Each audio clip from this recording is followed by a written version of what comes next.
platform of community engagement and environmental sustainability. One of his first acts was to start a town garden where people could grow their own food and learn about nature. Dr. Park published a book about her experiences, which became a bestseller and inspired people around the world to rethink their relationship with sleep and stillness, and in the hills north of town, the stone continued to glow, a reminder of the power that lay sleeping within the earth and within every human. Spring and Autumn of Wu and Yu chronicles the legendary and historical traditions of the ancient Wu and Yu kingdoms during the later Spring and Autumn and early Warring States periods. This rich narrative tradition preserves tales of the remarkable Wu King Guian, whose legendary endurance and strategic patience became symbols of the unconquerable human spirit. The story of the beautiful Shi Shi, considered one of the four great beauties of Chinese history, and the political, them all a little uneasy. Chapter 2, The Second Night. By the second night, the town had developed a new routine. Since no one could sleep, people simply stayed awake. Businesses that normally closed at 6 or 7 in the evening stayed open later. Rose's coffee shop became the center of town activity, with people gathering there to talk, play cards, and share their theories about what was happening.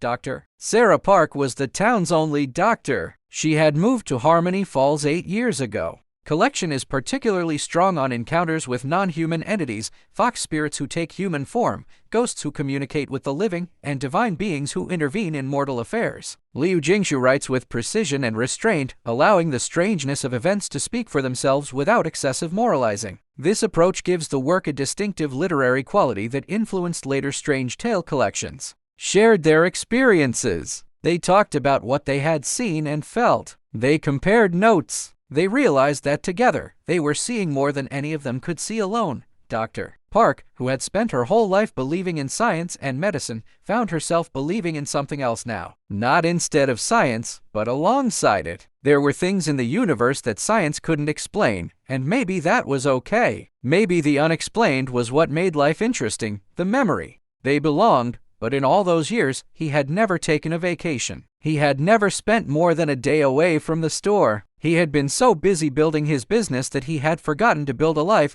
On the 10th day, Jim closed the store for the first time ever. He put a sign on the door that read, "Gone fishing. Back when I'm back." His wife, Mary, couldn't believe it. "What are you doing?" she asked. "I'm going fishing," Jim said. "Like the sign says, for how long?" "I don't know. A week. Years I was too busy. For all the times I chose the store over you. For all the things I should have said and didn't." Mary pulled back to look at him. "What happened to you?" she asked. "I woke up," Jim said simply. "I woke up and I finally saw what was important." They went inside, and Jim told her about his fishing trip, about the deer, about the conversations he had had with himself. He told her things he had never told her before. And Mary listened, and when he was done, she told him her own. "Didn't change because you wanted to be famous," she said. "You changed because something inside you woke up. The fame is just an accident. The real change is what happened in here," she said, touching her heart. The hotel owner was quiet for a moment. "You're right," he said. "I don't care about the fame. What I care about is what I feel when I walk down Main Street now. I feel like I know my neighbors for the first time. I feel like I'm part of something. I feel like I'm home."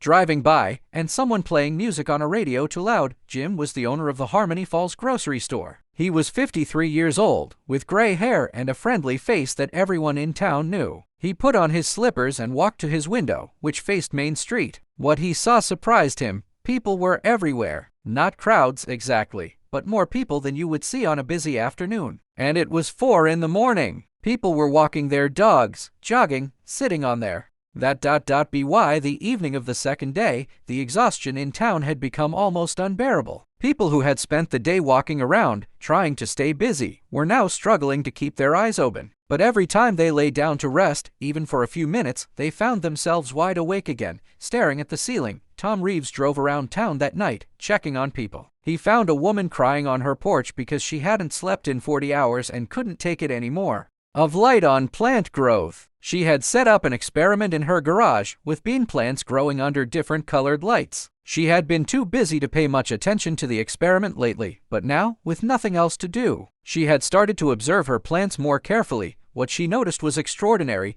The beans plants growing under the blue light had grown twice as fast as the plants under the white light. But that wasn't the strange part. The strange part was that from day to day. But what about the big dream? The one that's been waiting for us all along? Rosa nodded slowly. I've been running this coffee shop for 30 years, she said. 30 years of making coffee and listening to people's problems and watching their children grow up. And in all that time, I never once stopped to think about what it all means. I just kept moving, one day to the next, 1 year to the next. And now, 3 days without sleep, and suddenly I can see it all so clearly. Say anything. She didn't have to. The music had said everything. Chapter 10, The Doctor's Discovery. Dr. Sarah Park had been a doctor for 25 years. She had seen everything from common colds to rare cancers. She had saved lives and lost lives. She had done everything she could to help her patients, and she had done it within the strict framework of modern medicine.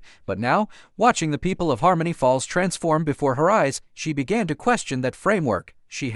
And they invited everyone who lived in the surrounding area to come and join them. Thousands of people came. They came from the cities and the suburbs, from neighboring towns and distant places. They had heard about what was happening in Harmony Falls, and they wanted to see it for themselves. The festival lasted 3 days. There was music and dancing, food and drink, speeches and performances. There were art exhibits and poetry readings, craft fairs and farmers markets. People shared there and took care of their families and did all the things people everywhere do. But underneath the normalcy, something had changed. A kind of awareness that had never been there before. People still struggled and worried and got frustrated, but they did it with a different quality of attention. They were present for their own lives in a way they had never been before. Can I stay for a while? The traveler asked. Please, Tom said. Stay as long as you like. We always have room for people who are. Maria said. That's wonderful. I know, Tom said. I just never thought it would happen. After all those years of being apart, things change, Maria said. That's what this town taught me. Everything can change if you're ready for it. Tom's brother arrived in Harmony Falls on a warm June afternoon. His name was Michael, and he looked a lot like Tom, except with more gray in his hair and a permanente tired expression that he had carried for as long as Tom could remember. But when Michael stepped,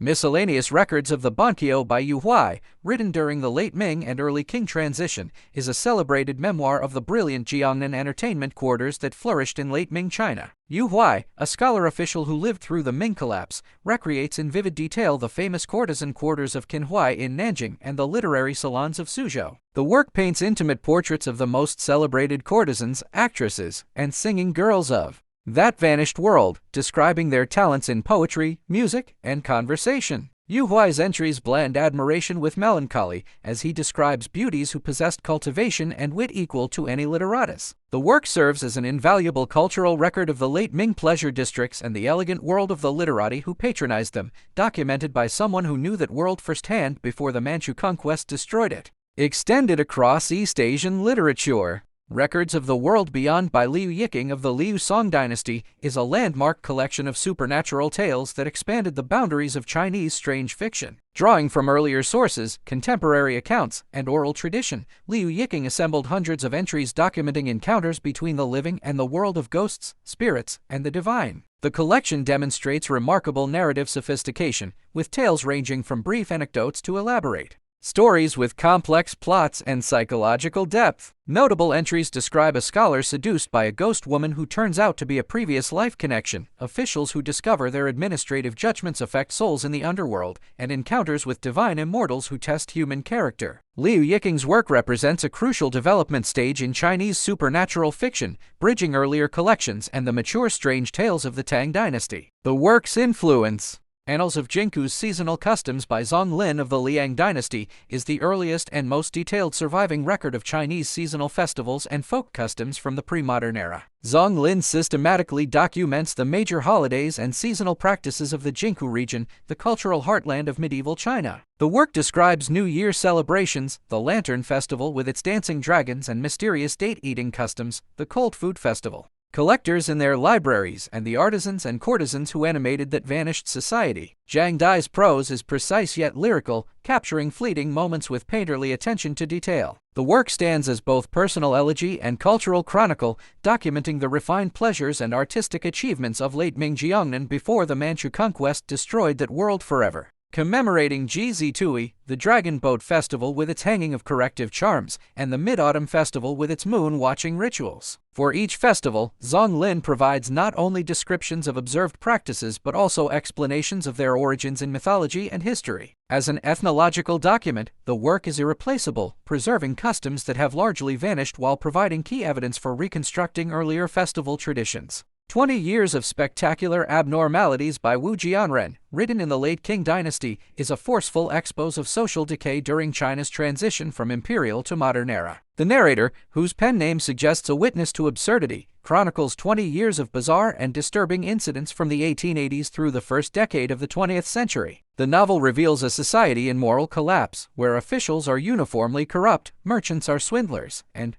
the case of Magistrate Shi from the Qing dynasty, one of the earliest and most influential examples of the Gongan genre of investigative fiction. The novel follows Shi Tianyuan, a magistrate of extraordinary intelligence and moral commitment who solves crimes and dispenses justice with the aid of loyal retainers and supernatural assistants. Shi stands out among Qing officials for his genuine concern for the common people and his willingness to pursue justice regardless of the powerful. Survey of Ancient and Modern Talking of Fate by Feng Menglong, one of China's greatest compilers of entertainment literature, is a monumental encyclopedia of anecdotes, curiosities, and witty observations spanning Chinese history. Feng Menglong spent decades gathering material from historical records, joke books, and oral tradition, organizing thousands of entries by theme and subject. The collection includes political satire, literary wit, accounts of remarkable foibles, and Spring and Autumn of Yan and Zhao represents the historical chronicles and legendary tales from the Yan and Zhao states during China's Warring States period. This collection draws on historical records to reconstruct the dramatic struggles of these ancient Chinese states against the powerful Qin threat. The narrative tradition of Yan and Zhao is particularly rich in stories of loyal ministers, heroic warriors, and dramatic political crises. The famous episodes of this period include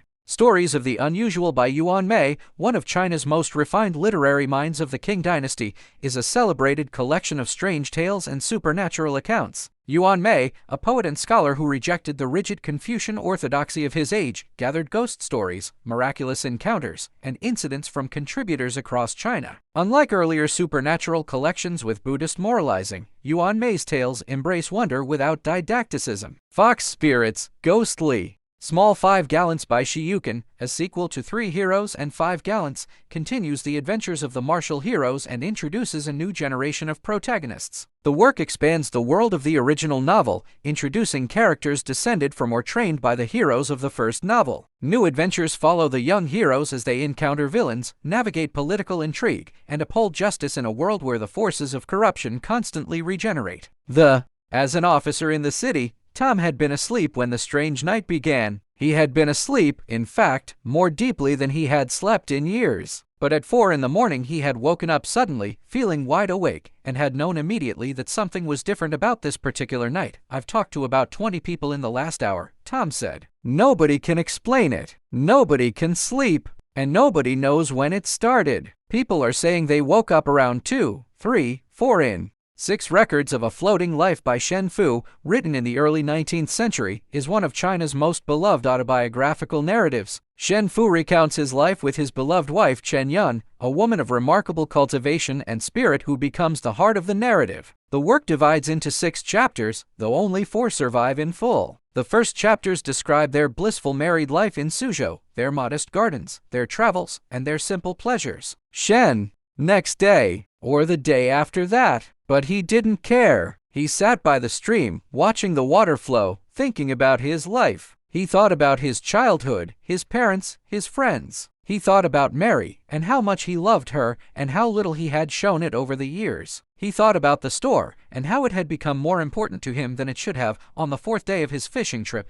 Jim had a conversation with a deer. It wandered out of the forest and stood on the always believed that the body was a machine, and that disease was a malfunction of that machine. Treat the malfunction, and the patient would get better. But what she was seeing in Harmony Falls couldn't be explained by any medical theory she knew. People were getting better without treatment. Not just feeling better, but actually being healthier than they had been in years. She ran tests on herself and found that her blood pressure, which had been slightly high for years, was now normal. Her Awake, Chapter 15, The Stay. The traveler stayed for 6 months. She stayed in the small hotel on Main Street, and she spent her days walking around town, talking to people, listening to their stories. She sat in Rose's coffee shop and drank coffee and watched the world go by. She hiked in the hills and visited the stone, though she never tried to touch it. She learned about Jim Harding and his fishing trip, about Lily and her music, about Dr. Park and her book. She learned about the letters. North, everyone who had been touched by whatever force was at work in that valley. Hundreds of people, maybe thousands, all waking up at the same time,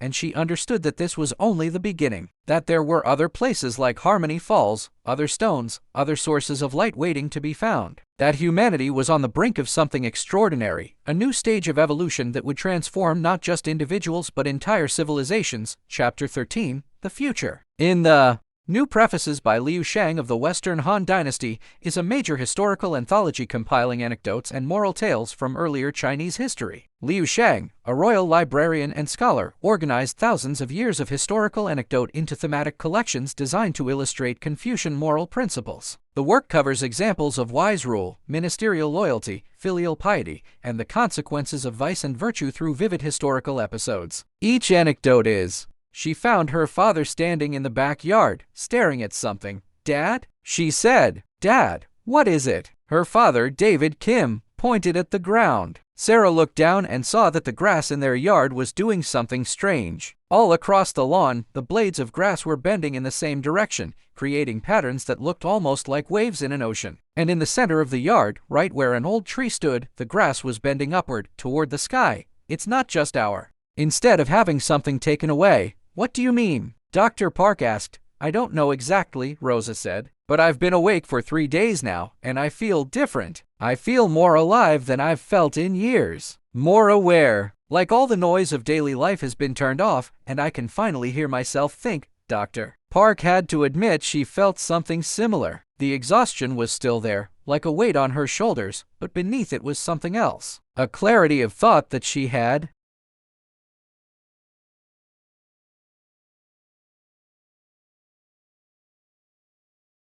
The man took one sip, and his eyes lit up. "This is wonderful," he said. "Why didn't anyone tell me about this before?" Maria laughed. "Come back anytime," she said. "I'll always have something new for you to try." That man became a regular customer too. And every morning after that, Maria's little shop was full of interesting people, all of them looking for the same thing: a warm place, a good cup of coffee, and a little bit of kindness. The end. Maybe 2, maybe forever. I haven't decided yet. He kissed her on the cheek, got in his truck, and drove out of town. He didn't know where he was going. He didn't care. For the first time in 30 years, he was free. He found a stream about 20 miles north of town, in the same direction as the stone in the hills. He parked his truck and walked until he found a good spot to fish. Then he sat down on the bank, put a line in the water, and waited. He didn't catch anything that day. Or the same streets, the same houses. But there was an energy to it now, a vitality that hadn't been there before. His wife, Mary, was waiting for him on the porch. When he got out of the truck, she ran to him and wrapped her arms around him. "I've missed you," she said, and there were tears in her eyes. "I've missed you too," he said. More than I ever knew. They stood there for a long time, holding each other. And then Jim said something he had never said before. "I'm sorry," he said. For all the months that followed, the changes in Harmony Falls continued. People started new businesses, ones that reflected their new values and priorities. Rosa opened a restaurant that served only locally grown food and employed people from the town. Jim Harding reopened his grocery store, but this time he made sure to take Sundays off and spend them with his family. Lily started teaching piano to children in the area, passing on not just technique but passion. Tom Reeves ran for mayor and won on a reached his eyes. "I want to feel it too," he said. "Whatever you have here, whatever made you change, I want to feel it too." Tom put his arm around his. The morning, and they just could not go back to sleep. "It's like something in the air. Do you think it's something in the water?" Martha asked. "I doubt it," Tom said. If it were the water, we would have heard from the people on the other side of the river. But as far as I can tell, it's just Harmony Falls. Well, Jim said, I guess we're all going to be very tired tomorrow. The three of them laughed, but it was a nervous laugh. None of them really understood what was happening, and that made. At first, people were frightened and anxious. But as the hours of wakefulness stretched on, the fear began to fade, replaced by something like a dreamlike state. People reported seeing things that weren't there. Shadows that moved when they shouldn't. Colors that seemed brighter than they should be. Sounds that came from nowhere. A few people said they heard music, soft and beautiful, like a symphony playing somewhere in the distance. Dr. Park tried to explain these phenomena as symptoms of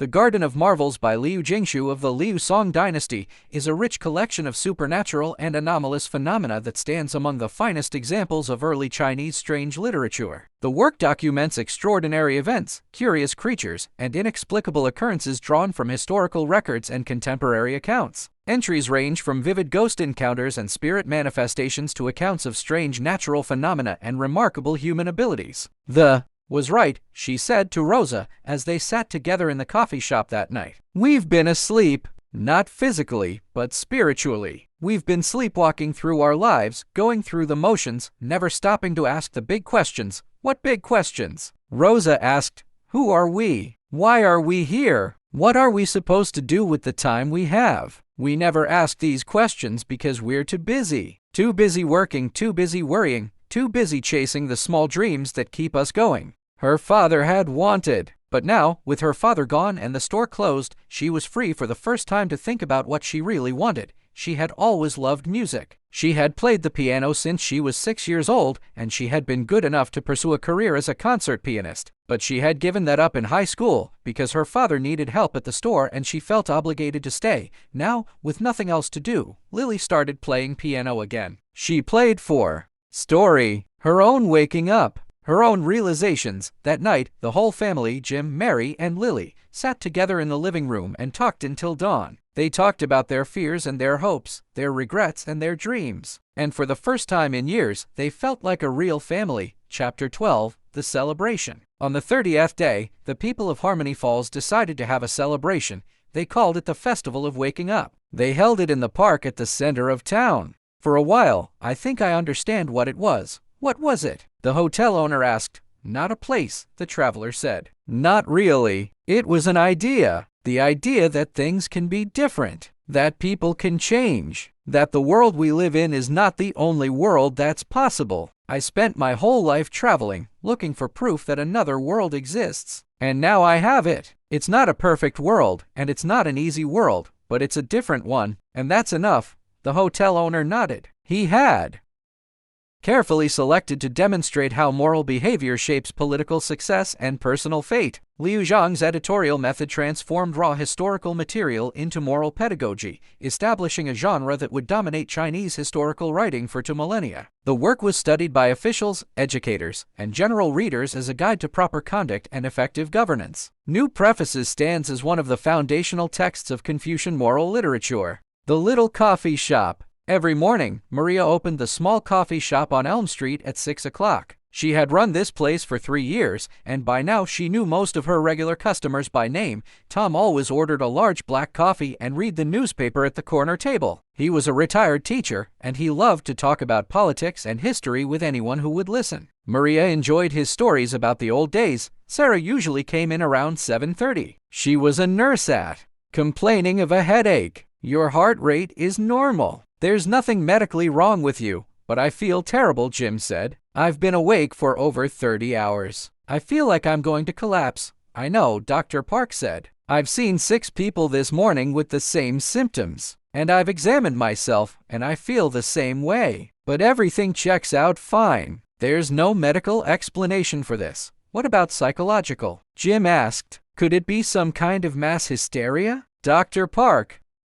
Like an opportunity, Tom Reeves, who had spent most of his life in law enforcement, found himself sitting at his desk, writing letters to people he hadn't spoken to in years. He wrote to his brother in California, whom he hadn't seen since their mother died. He wrote to his old college roommate, who had moved to Europe and lost touch. He wrote to his ex-wife, whom he still thought about sometimes, and told her things he had never had the courage to say before. When he finished writing, "Don't," said a voice. Tom pulled his hand back and spun around. There was no one there, but the voice had been clear, and it had come from everywhere and nowhere at once. "Who's there?" Tom called out. "We are," said the voice. "And we are you. And we are everyone who has ever lived in this place." Tom looked at the others. They all had the same expression of confusion and fear. "What do you want?" Tom asked. "We want to show you," the voice said. "We have been trying to show you for a very—" "What?" "See how beautiful it all is," Rosa said. "This town, these people, this life we've built. I always knew it was good, but I never knew it was beautiful. Now I do."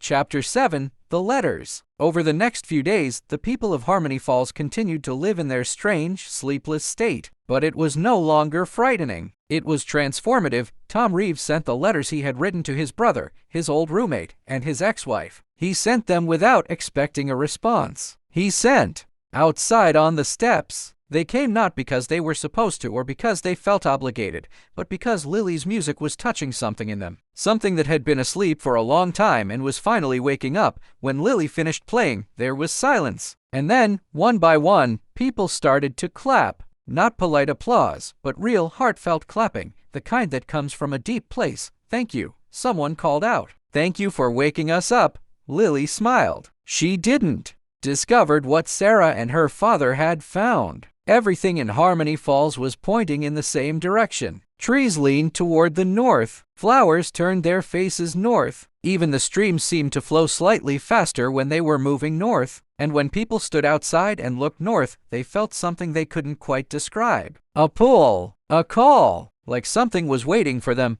Tom Reeves organized a group to investigate. He took Jim Harding, David Kim, and 3 other. Single plant in every single pot was pointing in the same direction. Not toward the window or toward the lights, but toward something else. Toward something Sarah couldn't see. She checked and rechecked her experiment, certain that she had made a mistake. But no matter how many times she checked, the results were the same. The plants were all leaning in the same direction, as if they were all drawn to the same point in space. Sarah ran outside to tell her parents. But when she got there, men from town, and they set out toward the hills. The hills north of Harmony Falls were covered with dense forest. Few people ever went there, because there was nothing but trees and rocks and the occasional deer. But on this morning, the 6 men found a trail they had never noticed before. It was narrow and overgrown, but it was clearly a path, and it led upward into the hills. They followed the path for about an hour, until they reached a clearing near the top of the hill. And in the center, university nearby,